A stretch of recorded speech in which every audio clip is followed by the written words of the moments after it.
अस्सलाम वालेकुम दोस्तों, आप देख रहे हैं टेल न्यूज़ और मैं हूं तनवीर हसन। काफ़ी डेवलपमेंट्स हुई पिछले दिनों, लेकिन मैं माज़रत चाहता हूं कि मैं कोई वीलॉग नहीं बना सका। कुछ मसरूफियात थी जिसकी वजह से मैं जो है वीलॉग नहीं बना सका, लेकिन मैं कोशिश करूंगा कि इस वीडियो में तमाम चीज़ें जो अब तक हुई हैं, ख़ास तौर पे आइनी तरामीम के हवाले से उनको मैं इहाता कर सकूँ और आपको थोड़ा सा खुलासा जो है वो पेश कर सकूँ। तो आपको ज़्यादातर तो पता ही होगा कि किस तरीके से जो आइनी तरामीम हैं वो पास हुई हैं। हुकूमत को बहुत ज़्यादा जल्दी थी और इस जल्दी में जो है ये सारी चीज़ें मैनेज की गई और इसमें जो मौलाना फजल रहमान साहब के घर जो कायदीन की आमदोरफ्त जारी थी, आना जाना जारी था और मौलाना फजल रहमान की जो रिहाइश गाह थी वो सियासत का एक महवर और मरकज़ बनी हुई थी। लेकिन मैंने ये सोचा हुआ था और मुझे अंदाज़ा था इस बात का कि मौलाना फजल रहमान साहब जो हैं वो कोई और तरह की सियासत करते हैं, किसी और तरह की सियासत करते हैं। पीटीआई की जो सियासत करने का अंदाज़ है वो बिल्कुल डिफरेंट है, क्योंकि मौलाना फजल रहमान साहब जो है वो नाराज़ भी हो जाते हैं, मन भी जाते हैं,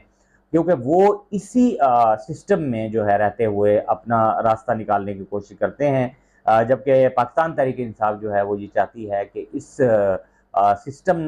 की जगह नया सिस्टम जो है वो मुतारफ़ कराया जाए, जिसमें वाक़ई जमहूरी रवायात हों और जमहूरी तरीके से तमाम मामलात जो हैं वो तय किए जाएँ। और बिलाखिर आपने देखा कि वही कुछ हुआ। मौलाना फजल रहमान जो हैं उन्होंने अ, ये तो कह दिया कि हमने साँप का जो है वो डंग निकाल लिया है और दाँत तोड़ दिए हैं और इस तरह की बातें उन्होंने की। लेकिन बिलाखिर उन्होंने जो है वो अपना जो वज़न है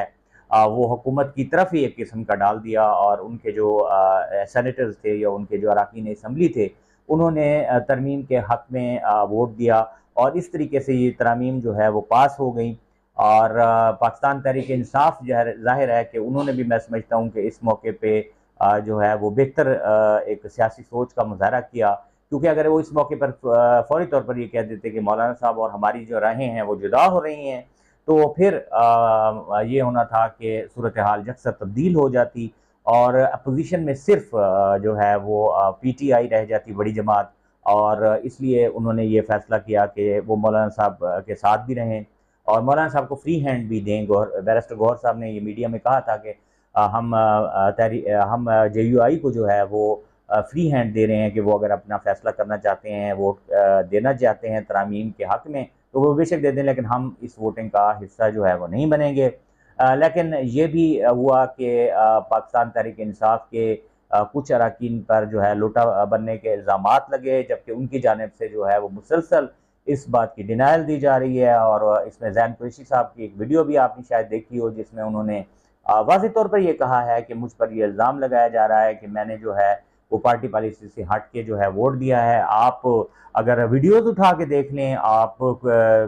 सीसीटीवी कैमरों से मदद लें, तो आपको पता चलेगा कि मैं तो असम्बली में मौजूद ही नहीं था। बहरहाल अल्टीमेटली जो है वो आइनी तरमीम पास हो चुकी हैं, सदर ममलकत ने दस्तखत भी कर दिए हैं और अब ये जो 26वीं आइनी तरमीम है, ये इस वक्त पाकिस्तान के कॉन्स्टिट्यूशन यानी आइन का हिस्सा बन चुकी है। और अब बात ज़रा आगे की कर लें। आगे बात ये बढ़ चुकी है कि इसमें जो एक कमेटी है, वो पार्लिमानी कमेटी, जिसमें पीटीआई की जानिब से बैरिस्टर गौहर साहब हैं और हामिद रज़ा साहब सुन्नी इत्तेहाद कौंसिल से इसमें शरीक हैं। और इसके अलावा जो है पीपल्स पार्टी की इसमें नुमाइंदगी है, पीएमएलएन की इसमें जो है वो भी नुमाइंदगी इसमें शामिल है। तो जनाब, इस कमेटी ने जो है ये फैसला करना है, 26वीं आइनी तरमीम में इस कमेटी बनने का जो है जिक्र है। तो इसने ये फैसला करना है कि मौजूदा जो आइंदा चीफ जस्टिस हैं वो कौन होंगे, क्योंकि मौजूदा चीफ जस्टिस हैं काजी फाइज ईसा साहब, वो अपनी मुद्दत जो है मुकम्मल करने के बाद सुबकदोश हो जाएंगे, रिटायर हो जाएंगे। तो अब जो है 3 नाम जो है इसमें गए हैं, जिसमें जस्टिस मंसूर अली शाह, जिन पे बहुत सारी बात हो रही है। अब कुछ हल्के ये कह रहे हैं कि सारी तरमीम जो आइनी तरमीम जो है इसलिए की गई थी कि जस्टिस मंसूर अली शाह साहब का रास्ता रोका जाए। उनका नाम भी जो है वो इस कमेटी के सामने जाएगा, क्योंकि 3 सीनियर जजेस जो हैं वो कमेटी के सामने पेश किए जाएंगे। जो अब नया कानून है उसके मुताबिक मैं आपको बता रहा हूँ, इसमें जो है वो कमेटी ये फैसला करेगी, अपनी सिफारशात देगी और वो सिफारशात जो हैं वो प्राइम मिनिस्टर को जाएंगे और फिर प्राइम मिनिस्टर वो सिफारशात जो है सदर ममलकत को इरसाल करेंगे और उसके बाद जो है जो है वो सदर मुमलकत इसका हतमी फैसला जो है वो करेंगे कि आइंदा चीफ जस्टिस जो हैं कौन होंगे। तो ये सारी सूरत हाल है, इस वक्त डेवलपमेंट्स जो हैं वो यही चल रही हैं। अगर मैं इस्लामाबाद की बात करूँ तो शहर इक़्तिदार में अभी भी जो है वो रास्ते, ख़ास तौर पर रेड जोन के जो रास्ते हैं वो बंद हैं, और रेड जोन में दाखिला जो है वो बंद कर दिया गया है। और रेड जोन में अभी आज तक की सूरत हाल ये है कि वहाँ पर कोई भी शख्स वहाँ पर दाखिल नहीं हो सकता, चारों तरफ से उसको बंद कर दिया गया है। और अभी भी जो है वो हुकूमत जो है उसको ये खदशा लाहक है, क्योंकि पीटीआई जो है वो ये मूड बना रही है कि वो इन आइनी तरामीम को लेके मज़ीद जो है एजिटेशन जो है वो शुरू करें, एहतजाज का सिलसिला शुरू करें। अपना जो गौहर अयूब साहब हैं उन्होंने तो ये कहा भी है कल एक जगह पर कि जो है हम एक नया सिलसिला एहतजाज का शुरू करेंगे। अब देखना ये है कि एहतजाज जो है जिस लेवल्स के हो रहे हैं, इससे क्या हुकूमत को कोई असर पड़ रहा है, क्योंकि हुकूमत तो कह रही है कि हमें तो इन एहतजाज से कोई फ़र्क नहीं पड़ा। तो इन एहतजाज, ये जो एहतजाज हो रहे हैं, इससे पीटीआई को जो है वो क्या फ़ायदा हो रहा है? पीटीआई जो है इन एहतजाज के ज़रिए से कोई दबाव कायम करने में हुकूमत पर कामयाब हो जाएगी या नहीं होगी, या पीटीआई जो है वो ये सिलसिला इसलिए जारी रखेगी कि ताकि वो ख़बरों की ज़ीनत बनी रहे और ख़बरों में वो इन रहे, और लोग जो है वो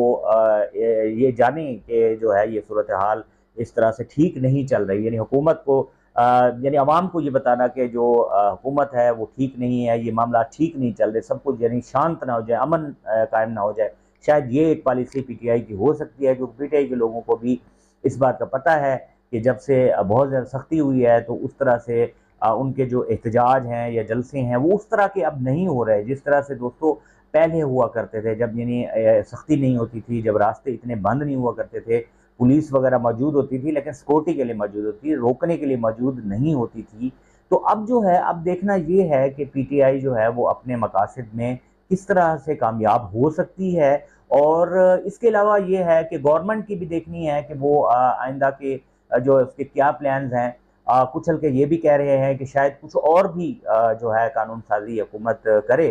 मुख्तलिफ हवालों से, तो शायद वो भी चीज़ें अभी चल रही हैं, लेकिन ये चीज़ें अभी पर्दा से बैक पे हैं, पस मंज़र में हैं। इनको जो है हुकूमत करने के लिए किस तरह से करेगी, क्योंकि हुकूमत को अभी तक जो है ये 26वीं आईनी तरमीम भी सच्ची बातें पास करवाने के लिए बहुत मेहनत करनी पड़ी है, और ख़ास तौर पर मौलाना फजल रहमान जो है उनको मनाने के लिए इनको बहुत कोशिशें करनी पड़ी हैं। तो अब देखते हैं कि आइंदा जो सूरत हाल है वो क्या होती है, ऊँट किस करवट बैठता है, ये तो आने वाला वक्त ही बताएगा, और उस पर ही मैं आपको बेहतर तबसरा पेश करने की पोजीशन में हूँगा। आप लोग जो है, आप लोगों का बहुत ज़्यादा शुक्रिया कि आपने